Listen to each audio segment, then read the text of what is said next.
separate ours, or you're gonna like pick up the plate and everything to inspect it. Although most times with you guys, I don't even have to do that. It's just that initial grab that is enough to. So when you pick it up, how do you pick it up?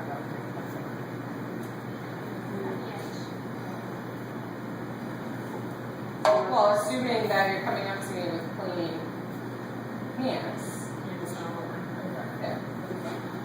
I'm talking, believe me, I'm talking about when you don't have the fruit that's here on the edge, and then the caramel that's over there.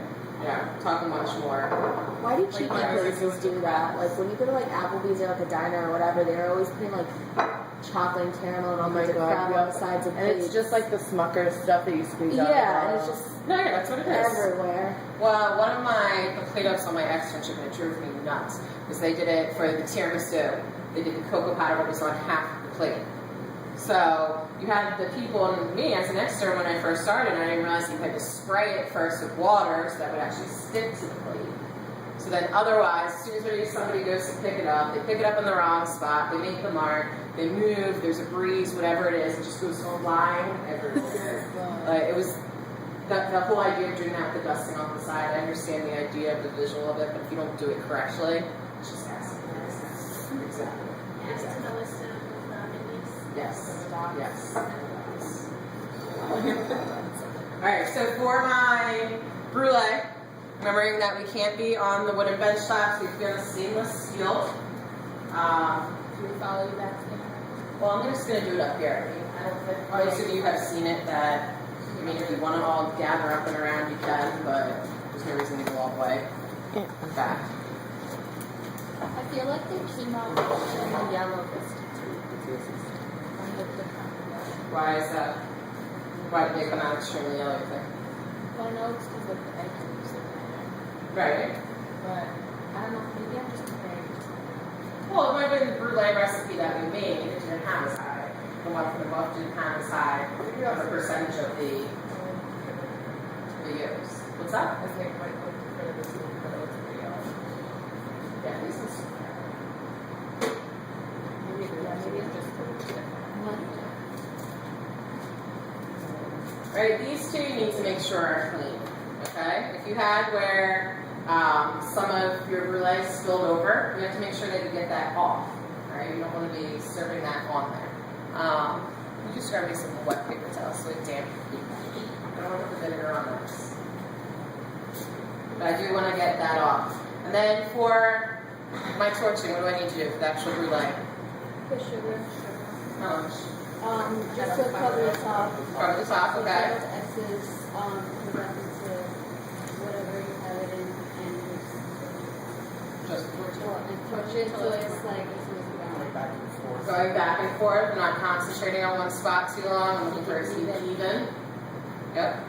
And about how far am I going to hold it away? It's about 2 inches to about an inch and a half. You're only a little further than that. I mean, you can get closer, but then you're also quickening the browning process, where if you're a little further away, you have more control over it and having it be a little bit slower. I'm going to torch book, even though I only need to plate one, because I need to be able to pick the best one. So if you were working in a kitchen, you wouldn't be doing all of this yourself. Think about people that had already done. It depends on the establishment. At some places they only have one pastry person.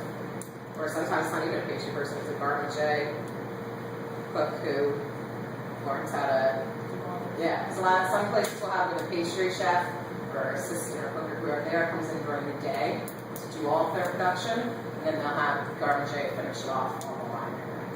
That's what we had at the restaurant that I worked at. They did creme brulee and all of that, and our pastry chef would come in at like 6 a.m., do everything and all the other stuff. You know, we would like we used to have a flourless chocolate cake that we would throw in the oven, but it was already plated up. Everything was already done. We just had to finish it. Yeah, absolutely.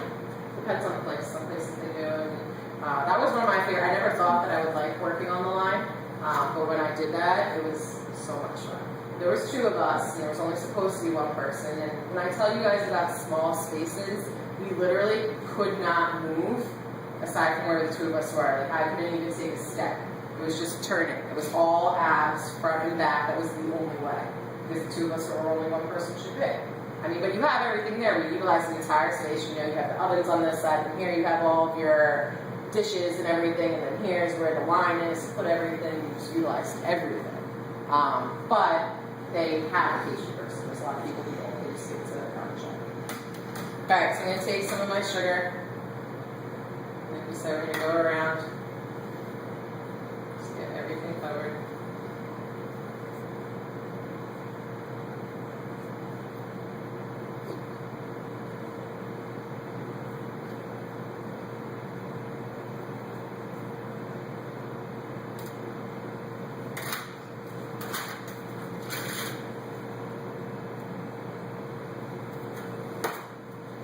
Communicate with each other so that we're not wasting a ton of the sugar once it's been contaminated on top of Brulee.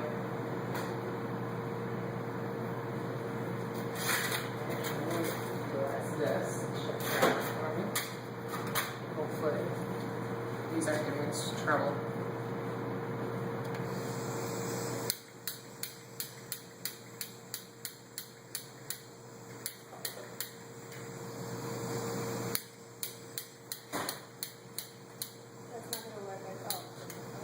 What?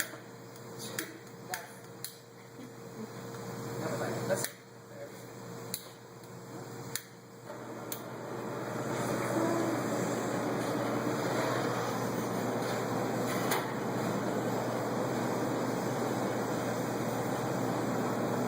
Would you want to get the excess sugar from the drink first, or does it matter? I'm gonna wipe it off before I actually plate it. But yes, you could if you wanted to. But since I'm gonna have to wipe it down again anyway, I might as well just do it then. Can we do this like the way that you're doing it on sheet tray, or would you recommend it going to the back? You can, you have to be careful and just remember because you're gonna have your other items going on your plate. Just be careful that they're not getting affected.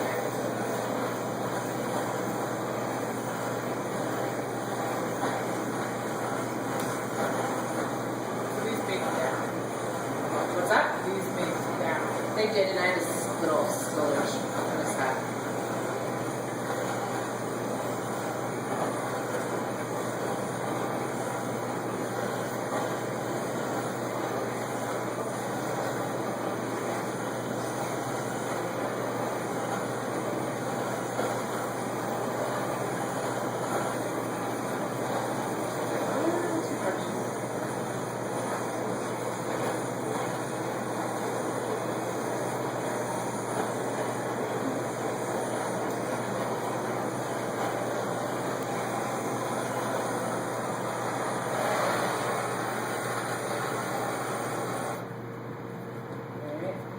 So yes, like Johanna had mentioned, I'm going to go around and make sure I get the edge where the sugar was. Because I don't want to have those marks there either, and I don't want to have that sugar part around the side.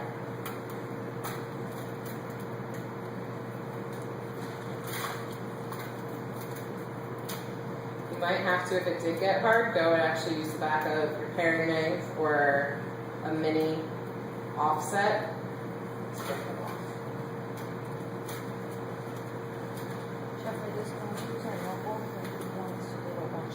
You're going to have your one sheet that you're handing in that we're going to go over, and then you can have an additional. But in the argument of only having what we need out, rather have your full windows.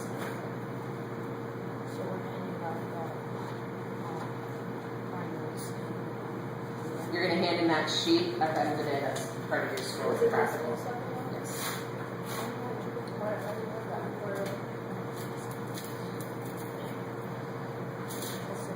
Oh, put it away. We're going to go over it.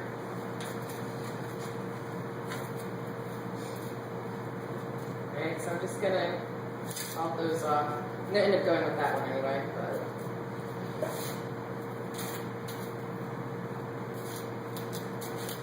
Those darker red spots, is that just where there was more sugar, or that it just kind of looked over? that I cooked more, and it could have been that there was more there built up, and so when I was going over it was actually taking longer, and so I applied it longer to that spot to try to get it to catch up with everything else.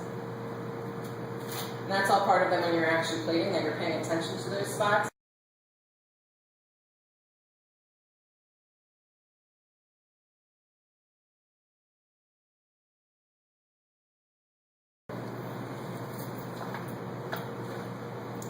Finish up, there's a little squeeze bottle with some corn syrup.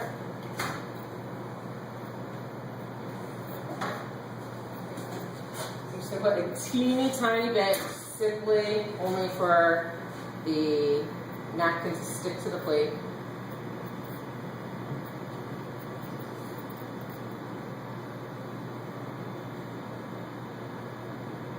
Just watch the spacing on it, that you know you don't have this piece all the way over there, and that it is in the middle.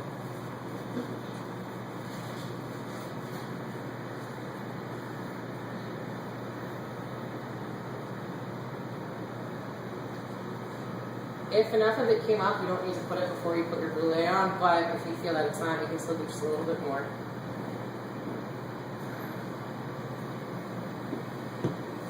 And then I'm still, just before I put these down, I'm going to check and make sure that, especially for being on this tray, the sugar, that it's not present on the bottom of those before I place them down right in the middle of the plate. I am placing them down before I put everything on. You try and do it the other way, but with my luck, I feel like I'm better off putting them on first.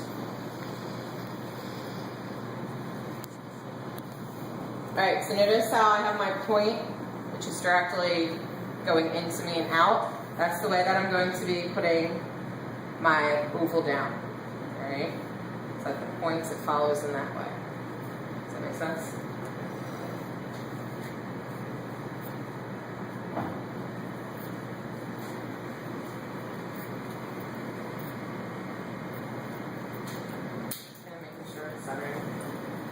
Alright, so, yeah, next I'm going to go with my lace wheel or my cloth thread in the back. We're going to say it's going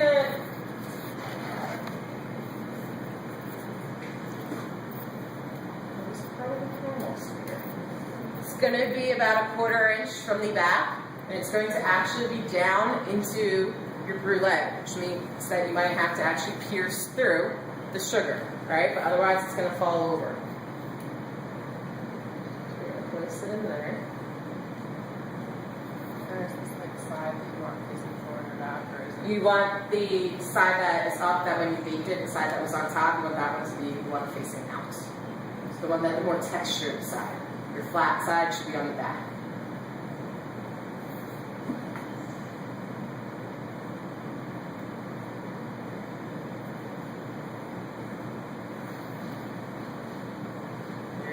From there, I'm going to put my little cups. Alright, your little cups are going to be to the left side here, okay, with the opening like we said so that the fruit is coming out that way. Alright, so I'm going to place the cup down.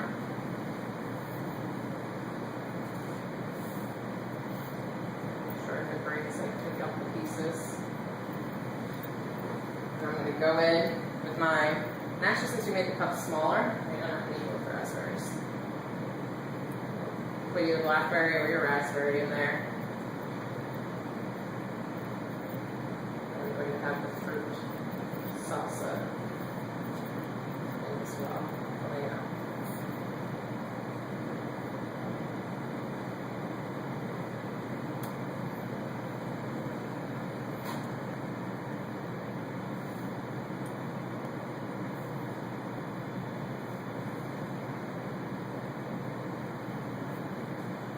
Like we said, with the brulee, the main focal point or the idea behind the brulee that people want to see is the top. So you don't want to cover the entire thing.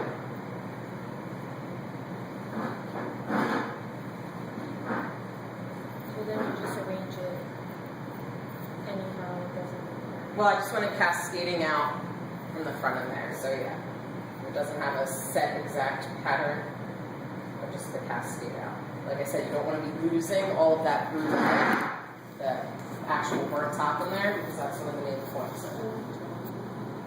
I will. You guys are more than welcome to get behind me.